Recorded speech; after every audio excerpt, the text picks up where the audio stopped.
प्यारे दोस्तों, आज के इस वीडियो के माध्यम से बिहार एनएम को लेकर के दो बड़े सूचना मैं आप सभी को बताने वाला हूं।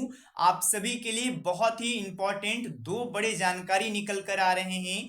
बीटीएससी एएनएम 10,000 शासनों की रिगार्डिंग में भी कुछ अपडेट्स मैं आप सभी को बताने वाला हूं और भी कुछ जानकारियां मैं आप लोगों को बताऊंगा। तो वीडियो के लास्ट तक बने रहिएगा।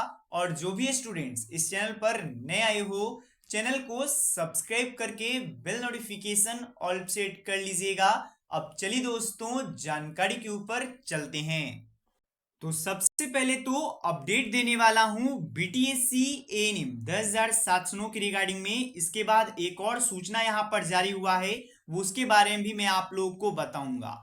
सबसे पहले ये जानकारी सभी एएनएम को समझना है जो भी बीटीएससी एएनएम 10,000 शासनों भर्ती में आवेदन किए हो। चाहे आप यहां पर इस भर्ती को एग्जाम के आधार पे होना चाहते हो, चाहे आप कहिए काउंसलिंग के आधार पर होना चाहते हो, वो मैटर नहीं करता। लेकिन ये वीडियो उन सभी के लिए इंपॉर्टेंट है जो भी इस भर्ती में आवेदन किए हैं।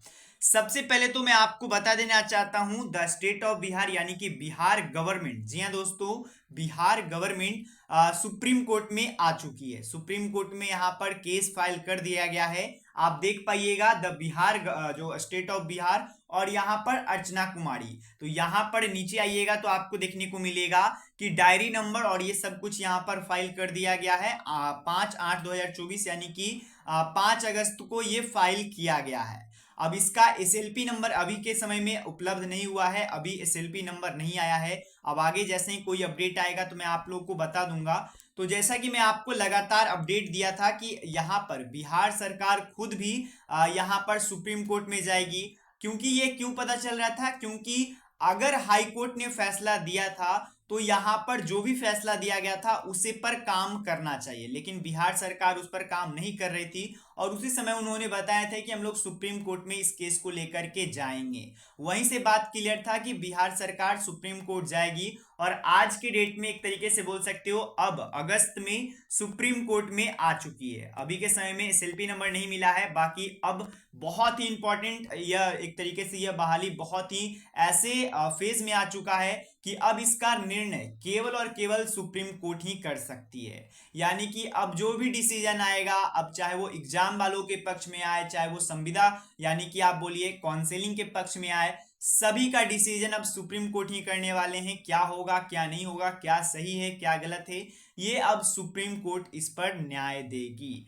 बाकी आप लोग को सभी पता होगा कि क्या क्या इस केस में हुआ है और कई वर्षों से आप बोलिए ये बहाली किस प्रकार से अटकी हुई है। जो ये बहाली 2022 में निकलकर अगर 2024 में भी कंप्लीट नहीं हो सकता तो आप ही समझिए कि बिहार में क्या स्थिति आई हुई है, किस प्रकार से भर्तियों को बहुत दिक्कतों का सामना करना पड़ता है और उसके बाद उन लोगों को नियुक्तियां मिलती है, ये आप लोग समझिए।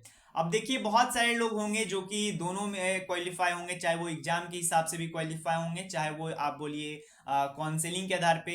उन लोगों का यहाँ पर बहुत दिक्कत है क्योंकि अब वो लोग को ना ही नौकरी मिल पा रहा है ना ही कुछ हो पा रहा है। अब ये आपको मैंने बता दिया।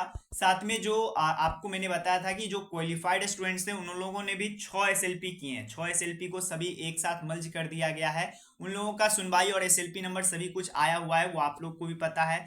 तो उन लोगों का यहाँ पर आप अपडेट देख पाइएगा। उन लोगों का जो यहाँ पर सुनवाई है वो कब है, तो 12/8 यानी कि 12 अगस्त को यहाँ पर सुनवाई होने वाला है। अब इस मैटर में कोई भी अपडेट आता है, कोई भी जानकारी या फिर कोई फैसला सुना दिया जाता है तो आपको हमारे चैनल के माध्यम से अपडेट कर दिया जाएगा, ये आप जान लीजिए। इससे पहले 2 तारीख को भी सुनवाई हुआ था, 6 तारीख को हुआ था, ये सभी यहाँ पर आपको बताया गया है। तो ये सभी भी आप लोग देख सकते हो।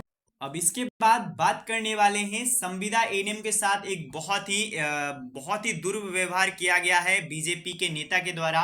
वो मैं आपको समझाने का प्रयास करूंगा, ध्यान से इस वीडियो को पहले वॉच कीजिए। सबसे पहले आप ये वीडियो क्लिप देखिए, उसके बाद मैं आपको कुछ बताऊंगा दोस्तों।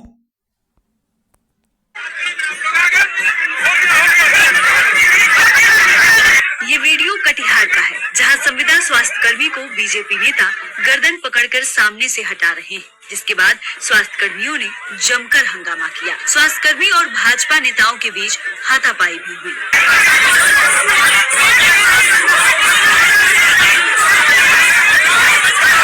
एएनएम अपनी अपनी 7 सूत्रीय मांगों को लेकर पिछले कई दिनों से हड़ताल पर है। इसी बीच स्वास्थ्य कर्मियों को सूचना मिली कि बीजेपी के प्रदेश अध्यक्ष कटिहार नगर भवन पहुंचने वाले हैं, तो स्वास्थ्य कर्मी उनका घेराव करने पहुंचे थे, जहां बीजेपी नेताओं और स्वास्थ्य कर्मियों के बीच जमकर बवाल हुआ। मंत्री जी से हम लोग अपना मांग पूरा करने के लिए बोलने आए थे, हम लोग वहाँ खड़ा थे, हम वो लोग आए गर्दन पकड़ के ऐसे खेल दिए। कौन थे वो नेता थे बीजेपी के? हाँ, किसका अलग है?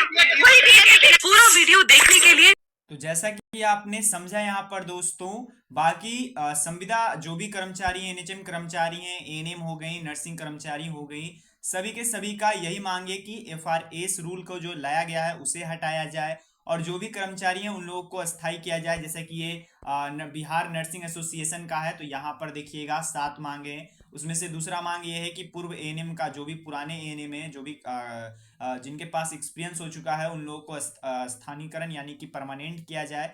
ये बात यहाँ पर किया गया है और भी यहाँ पर ट्रांसफर को लेकर के बहुत सारी बातें यहाँ पर किया गया है, जो कि आप लोग देख पाइएगा। तो यही जानकारी आप सभी को बताना था।